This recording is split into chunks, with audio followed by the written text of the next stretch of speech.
नेपाल र नेपालीको भविष्य देखिएको नेपालको राजनीतिक दल र तिनका सर्वोच्च नेता अनि वर्षौंदेखिको जनताको अभिमतको अपमान अनि कुठाराघात।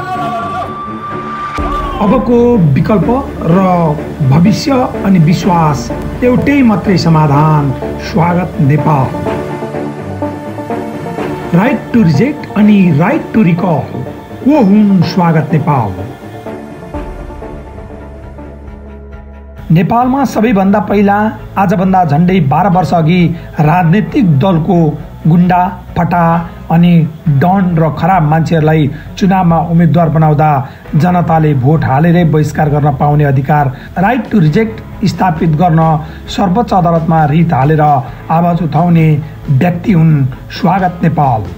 सोही मुद्दामा अर्को अधिवक्ता भाइ राजा राईको दोस्रो लहरको कोरोनाबाट असामयिक निधन भइसकेपछि उहाँसँगै बहस गर्ने अधिवक्ता स्वागत नेपाल अहिलेसम्म पनि सबै पार्टी र दलका सांसद अनि सरकारमा पुगेर पनि जनताको त्यो अधिकार नदिएर अदालतमा आदेश उल्लङ्घन गर्नेहरूलाई पक्राउ गर्न माग गर्दै सर्वोच्च अदालतको अपेलना मुद्दा दायर गरेर भिडिरहेका छन्। यतिखेर स्वागत नेपाल।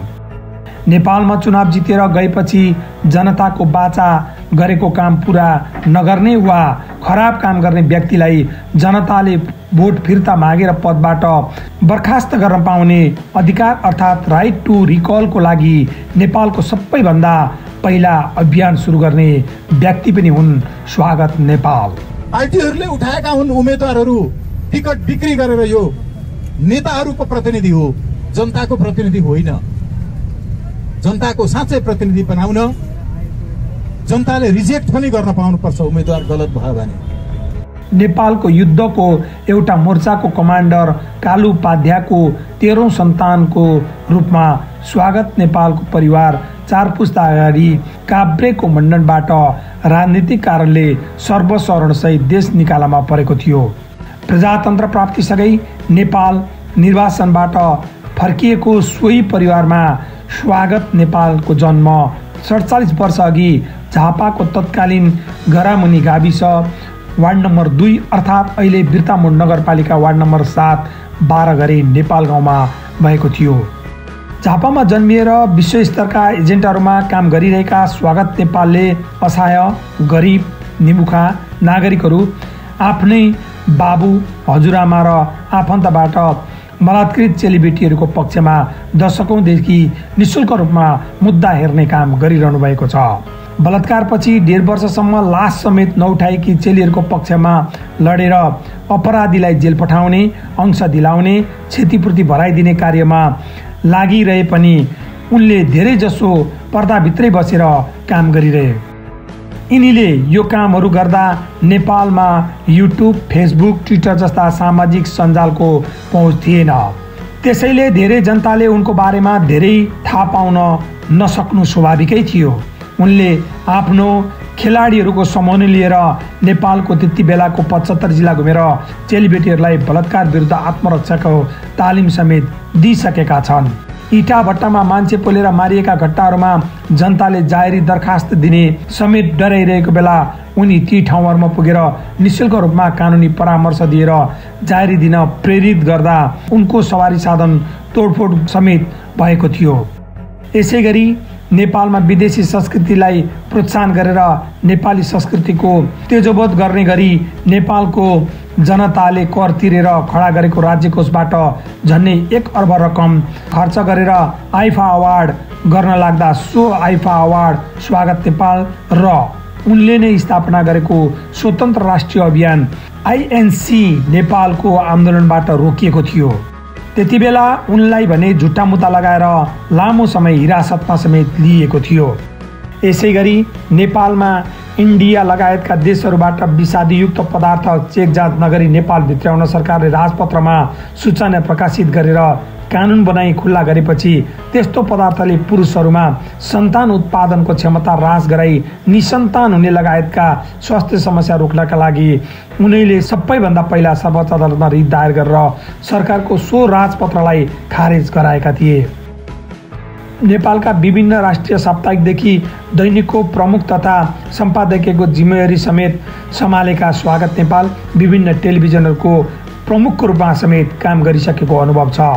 वकालतमा समेत राष्ट्रिय अन्तर्राष्ट्रिय मुद्दामा खरो उत्रिएका जनताको पक्षमा आवाज उठाइरहने स्वागत नेपालले विदेशीलाई सोझै नागरिकता दिने प्रावधान भएको नागरिकता अध्यादेशका विरुद्ध चर्को रूपमा विरोध गर्दै अदालती लडाईँ समेत जारी राखेपछि अदालतबाटै उक्त अध्यादेश खारेज भएको थियो।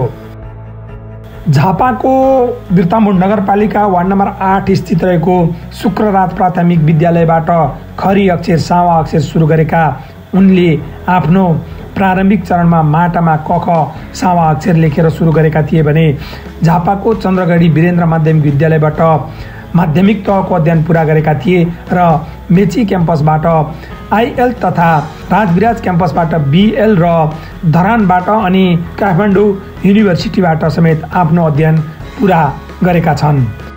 नेपालमा एमसीसी सीमा अतिक्रमण र विदेशी संस्कृतिको दबदबामा लड्दा हालसम्म स्वागत नेपाल र उनले स्थापना गरेको राष्ट्रिय अभियानका साथीहरू पटक पटक पक्राउ मात्र परेनन्।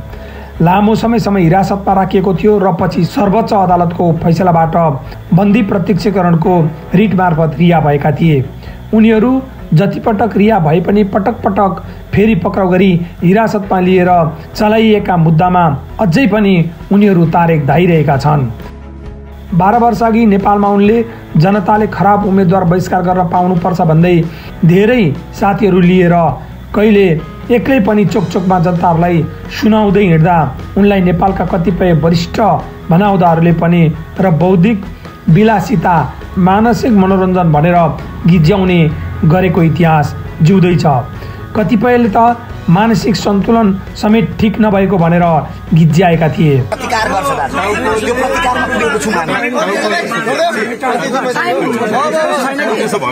उनले धेरै सञ्चारकर्मी, नेता, मन्त्री, प्रधानमन्त्री, सभामुख र निर्वाचन आयोगका प्रमुखहरू समेतसम्म पुगेर लिखित रूपमा राइट टु रिजेक्ट र राइट टु रिकल लागू गर्न दबाब दिए।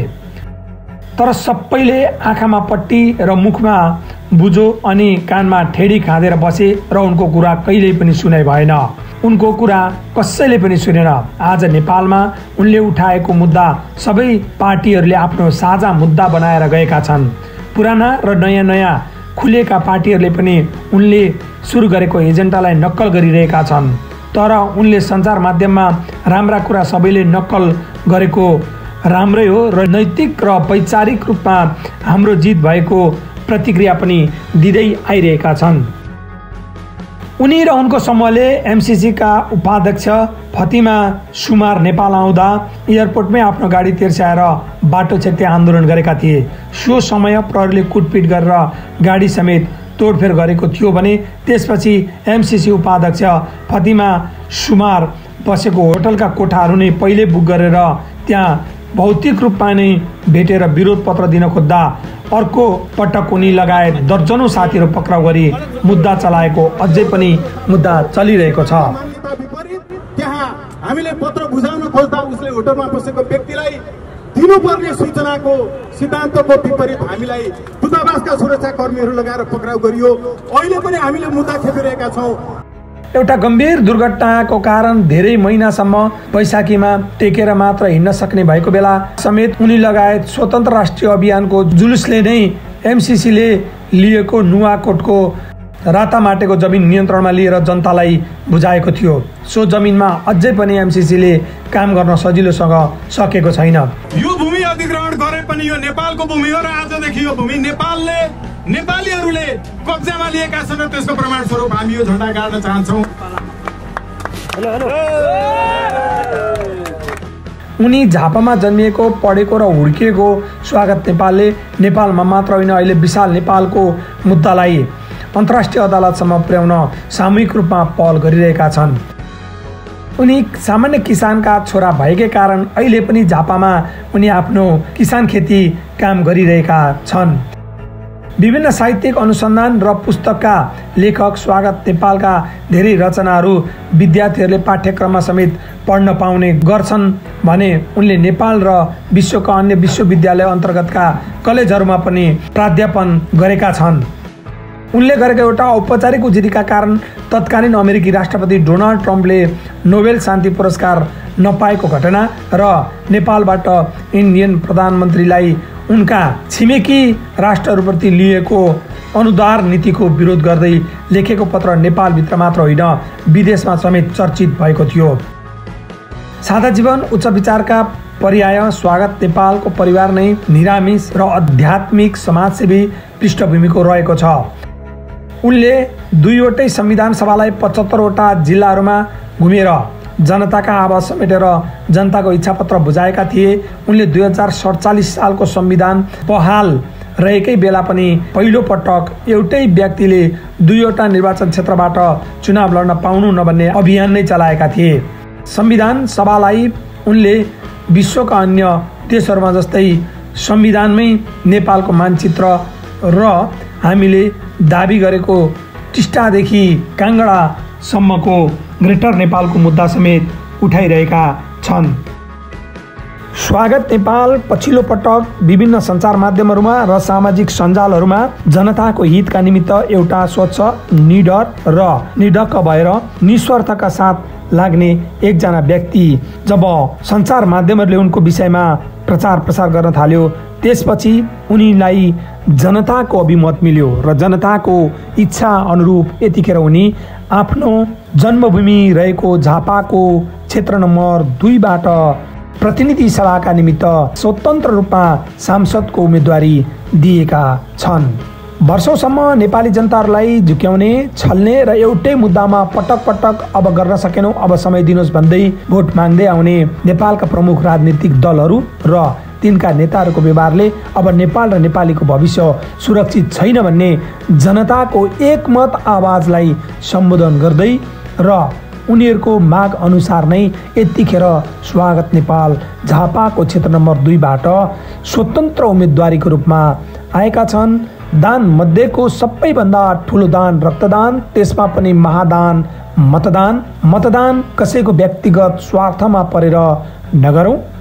भाग्य र भविष्य अनि इमान्दार व्यक्तिहरूलाई यसपटक आफ्नो भविष्य सुरक्षित बनाउनका निमित्त मतदान गरेर जाउँ। यसका निमित्त झापाको क्षेत्र नम्बर 2बाट स्वागत नेपाल नै भाग्य र भविष्यको अबको विकल्प हो।